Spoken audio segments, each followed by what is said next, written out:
Hi welcome to my channel Madhu's education let's. This is your Madhusudan. ఈరోజు ఈ వీడియోలో open SSC open ఇంటర్మీడియట్కి సంబంధించి examination fee కట్టడానికి డేట్స్, అదేవిధంగా ఎగ్జామినేషన్స్ తరక స్కెడ్యూల్ మొత్తం రావడం జరిగింది. సో దానికి సంబంధించి మొత్తం డీటెయిల్గా ఈ వీడియోలో మనం షేర్ చేసుకుందాం. బట్ ఎవరైనా ఫస్ట్ టైంగా నా ఛానల్ చూసినట్టయితే ప్లీజ్ సబ్స్క్రైబ్ మై ఛానల్. ఎందుకంటే నా ఛానల్ ద్వారా మీకు ఓపెన్ ఇంటర్కి సంబంధించి ప్రతి అప్డేట్ను కూడా ఎప్పటికప్పుడు మీకు అందించడానికి నా ఛానల్ ఎంతో మీకు ఉపయోగపడుతుంది. ఇక విషయంలోకి వెళ్దాం. ఏపీ ఓపెన్ ఎస్ఎస్సి ఓపెన్ ఇంటర్కి సంబంధించి ఎవరైతే ఎగ్జామినేషన్స్ ఫీజెస్ కట్టాలనుకుంటున్నారో వాళ్ళందరికీ కూడా ఎగ్జామినేషన్స్ తరగ టైం టేబుల్ అన్నీ కూడా క్లియర్గా ఈ వీడియోలో మనం షేర్ చేసుకుందాం. అయితే ముందుగా మన ఎగ్జామినేషన్స్ ఫీజెస్ తీసుకున్నట్టయితే డిసెంబర్ 23వ తారీఖు నుంచి జనవరి 10వ తారీఖు వరకు కూడా ఎగ్జామినేషన్ ఫీజుని కట్టడానికి ఒక అవకాశం అయితే ఇచ్చారు. ఒక ఫేజెస్ సిస్టంలో మనకి ఇక్కడ తెలియజేశారు. ముందు ఎటువంటి ఫైన్ లేకుండా ఎగ్జామినేషన్ ఫీజు ఎవరైనా కట్టాలనుకున్నట్టయితే వాళ్ళు డిసెంబర్ 23వ తారీఖు నుంచి 31వ తారీఖు వరకు ఎటువంటి అపరాధ రుసుము ఫైన్ లేకుండా కట్టుకోవచ్చు. అయితే జనవరి 1 నుంచి జనవరి 4 వరకు 25 రూపీస్ ఫైన్తో ఎగ్జామినేషన్ ఫీజు పే చేసుకోవచ్చు. జనవరి 5 నుంచి జనవరి 8 వరకు 50 రూపీస్ ఫైన్తో ఎగ్జామినేషన్ ఫీజు అనేది పే చేయాల్సి ఉంటుంది.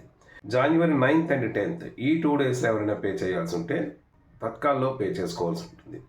సో తత్కాల్ ఫీజు తీసుకున్నట్టయితే ఎవరైనా 10th క్లాస్కి సంబంధించి అయితే ఓపెన్ ఎస్ఎస్సికి సంబంధించి అయితే 500 రూపీస్ పే చేయాల్సి ఉంటుంది.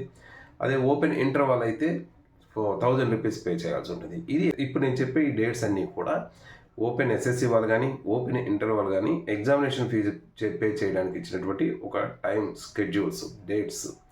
ఇకపోతే ఫీజు ఎంత చెల్లించాలి, ఒక్కొక్క సబ్జెక్ట్స్ వైజ్గా ఎస్ఎస్సి వాళ్ళైతే ఎలా చెల్లించాలి, ఇంటర్ వాళ్ళైతే ఎలా, ఓపెన్ ఎస్ఎస్సి వాళ్ళు ఎలా చెల్లించాలి, ఓపెన్ ఇంటర్ వాళ్ళు ఎలా చెల్లించాలని ఒకసారి మనం చూద్దాం. ఓపెన్ ఎస్ఎస్సికి సంబంధించి ఎవరైనా ఎగ్జామినేషన్ ఫీజు చెల్లించాల్సి ఉంటే ఒక సబ్జెక్ట్కి 100 రూపీస్ చెప్పుకున్నాం. ఈ 100 రూపీస్లో 5 రూపీస్ రిజిస్ట్రేషన్ ఫీజు ఉంటుంది, 95 రూపీస్ ఎగ్జామినేషన్ ఫీజు. టోటల్గా 100 రూపీస్ పర్ ఈచ్ సబ్జెక్ట్. ఒక్కొక్క సబ్జెక్ట్కి 100 రూపీస్ చెప్పుకొని చెల్లించాల్సి ఉంటుంది. అదే ఓపెన్ ఇంటర్ వాళ్ళైతే ఒక్కొక్క సబ్జెక్ట్కి 150 రూపీస్. ఇందులో 5 rupees registration fee, 145 rupees examination ఫీజుగా పే చేయాల్సి ఉంటుంది.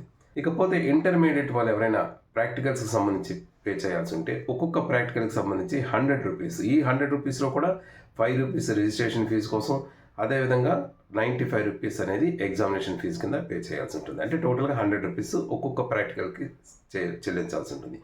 ఇది ఎగ్జామినేషన్ ఫీజుకి సంబంధించినది. ఇకపోతే సప్లై స్టూడెంట్స్ ఉంటారు. ఎవరైనా ఇంప్రూవ్మెంట్కి వెళ్ళాలనుకున్న వాళ్ళకి దానికి సంబంధించి కూడా మనం ఒకసారి చూద్దాం. ఇంప్రూవ్మెంట్కి ఎవరైనా వెళ్ళాలనుకుంటే వాళ్ళకి రెండు కేటగిరీస్గా చూడొచ్చు. ఒకటి, ఆల్రెడీ వాళ్ళు 2-3 సబ్జెక్ట్స్లో ఫెయిల్ అయ్యి కొన్ని సబ్జెక్ట్స్లో పాస్ అయినటువంటి స్టూడెంట్స్ తీసుకున్నట్టయితే ఆ పాస్ అయిన సబ్జెక్ట్స్లో మార్క్స్ తక్కువ వచ్చాయి అనుకోండి, అటువంటి సబ్జెక్ట్స్లో ఇంప్రూవ్మెంట్ కోసం ఎవరైనా వెళ్ళాలనుకున్నట్టయితే ఈచ్ సబ్జెక్ట్ 250 రూపీస్ పే చేయాల్సి ఉంటుంది. దీనికి కూడా same 5 rupees registration fee, 245 rupees examination fee కింద టోటల్గా ఒక్కొక్క సబ్జెక్ట్కి 250 రూపాయలు చెల్లించాల్సి ఉంటుంది. అదేవిధంగా వాళ్ళు ఎవరైనా ప్రాక్టికల్ సంబంధించి వెళ్ళాలనుకున్నట్టయితే 100 రూపీస్ పే చేయాల్సి ఉంటుంది. ఒక్కొక్క ప్రాక్టికల్కి 100 రూపీస్ పే చేయాల్సి ఉంటుంది. ఇది ఫెయిల్డ్ స్టూడెంట్స్కి సంబంధించి ఇంప్రూవ్మెంట్. ఇకపోతే ఆల్రెడీ ఆల్ సబ్జెక్ట్స్ పాస్ అయ్యి తక్కువ మార్కులు వచ్చేటటువంటి సబ్జెక్ట్స్లో ఎవరైనా ఇంప్రూవ్మెంట్కి వెళ్ళాలనుకున్న వాళ్ళు ఏ విధంగా పే చేయాల్సి ఉంటుందంటే ఒక్కొక్క సబ్జెక్ట్కి తీసుకున్నట్టయితే ఒక్కొక్క సబ్జెక్ట్కి 300 రూపాయలు చొప్పున పే చేయాల్సి ఉంటుంది ఇంప్రూవ్మెంట్ కోసం. అదే ప్రాక్టికల్స్ తీసుకున్నట్టయితే 100 రూపీస్ పే చేయాల్సి ఉంటుంది. ఇది ఇంటర్మీడియట్కి సంబంధించి. ఇకపోతే 10th క్లాస్లో ఎవరైనా ఓపెన్ 10thలోని ఆల్ సబ్జెక్ట్స్ పాస్ అయ్యి ఇంకా మార్క్స్ తక్కువ వచ్చాయని ఎవరైనా ఇంప్రూవ్మెంట్కి వెళ్ళాలనుకున్న వాళ్ళైతే ఒక్కొక్క సబ్జెక్ట్కి వాళ్ళు 200 రూపీస్ చెప్పున పే చేయాల్సి ఉంటుంది. ఇది ఎగ్జామినేషన్ ఫీజు తలక స్ట్రక్చర్. ఇక ఎగ్జామినేషన్స్ డేట్స్ వచ్చేసాయి, ఎగ్జామినేషన్ ఫీజ్ స్ట్రక్చర్ వచ్చేసింది కాబట్టి ఇక ఎగ్జామినేషన్స్కి ప్రిపరేషన్ అనేది మీరు స్టార్ట్ చేసుకోవాలి. ఇక ఎగ్జామినేషన్స్కి ఎలా ప్రిపేర్ అయితే బాగుంటుంది, ఏ విధంగా ఈజీగా ప్రిపేర్ అవ్వచ్చో అన్నీ కూడా నా నెక్స్ట్ వీడియోస్లో మీకు చెప్తాను. మీరు అందరూ కూడా open SSC open inter students అందరూ కూడా మంచి మార్క్స్తో పాస్ అవుతారని ఆశిస్తున్నాను. ఈ వీడియోకి సంబంధించి మీకు ఇంకా ఏమైనా డౌట్స్ ఉంటైతే కామెంట్ బాక్స్లో షేర్ చేయండి. తప్పకుండా నాకు తెలిసిన ఇన్ఫర్మేషన్ మీకు ఇస్తాను. ఈ వీడియో కానీ మీకు నచ్చినట్టయితే please like, share and comment on this video. Thank you so much for your watching. This is your Madhusudan. Thank you.